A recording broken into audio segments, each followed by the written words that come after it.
Yo, what is up mga kapulido? Genrix Motor Parts. May overall tayo ngayon. Yamaha Mio i125. Sigunyal yan boy.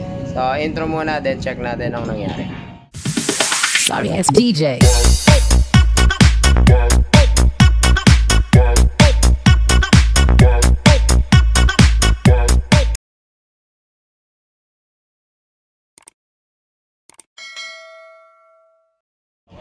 Yo, bali ito overall, sinet natin to noon 59 Mio i125 kay Sir Iggy, taga Lawak, Pangasinan. Matagal-tagal na rin. Nagbataan na kami, tapos nagdinggalan at kung saan-saang rides pa. So bumigay ang kanya si Kunyal.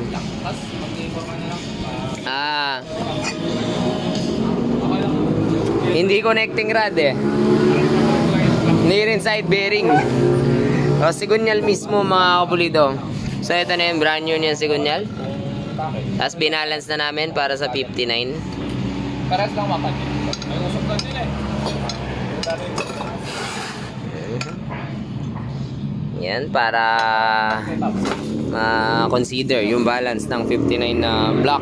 JBT yan. Pistonete. Yan. So dito yung paglalagay ng Sigunyal nito is hindi katulad sa Sporty na nakalagay na agad yung bearing. Brand new to, nakahiwalay talaga ang bearing. So unahin siyang ipasok, then ipupuller ang Sigunyal para pumasok dito sa kabila. So ito lang naman yung naging issue niya, kasi Sigunyal yan boy. Same dun sa Pangasinan na ginawa natin nun na ito yung naging problema. Ayan. Yan, dito siya nahuhukay. So, alug. Ito. Ayan, no? Oh. Dapat pinipwersa pa yan para pumasok. Ang problema is umaalog ang kanyang bearing. Yung bahay, yung mismong Sigunyal is napudpud. Yan. Yan. Yan.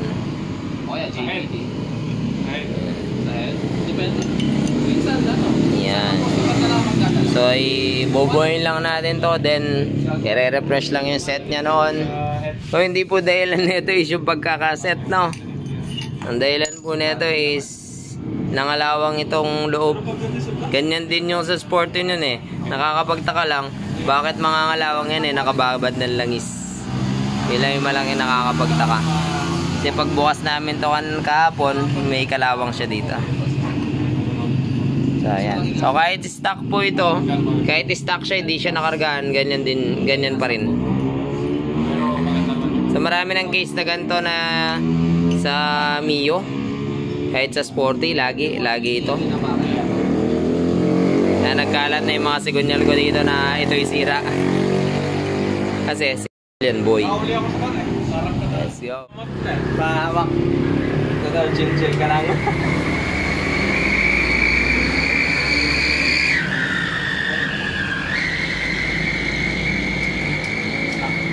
Oh, yeah. Money. Overall. Asan yung mayari nito? Sigunyal boy, Basilio, the second. Oh, welding. Okay lang yan, at least balance na. Shoutout kay Boss Mirwell.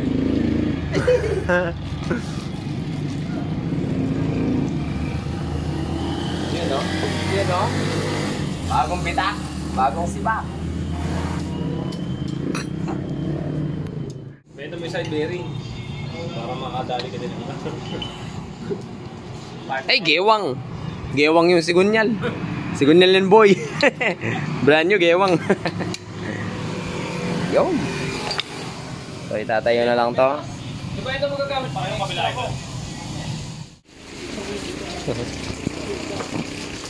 Date na buo na. Jonathan Works. Tantan Works. JBT Chrome Bore pala yan. Sinet natin doon. MT-RT Racing Cam. Ayun, diniskartehan na ni Norman yung Sigunyal niyang luma. Pwede nang ibenta sa inyo. Bilhin niya na daw. Libre na lang yung plastic na siniksik, kaya masikip na. Hindi na malalaglag yan. Hindi na matatanggal yan. Pag kinakamay, no? Dahil nagre-request, magkamay na rin daw ako. Paano ba magkamay? Yung kick daw, kakamayin. Ako na lang daw yung hindi nagkakamay ng kick. O sige, ito. Naka 59 to. Loaded.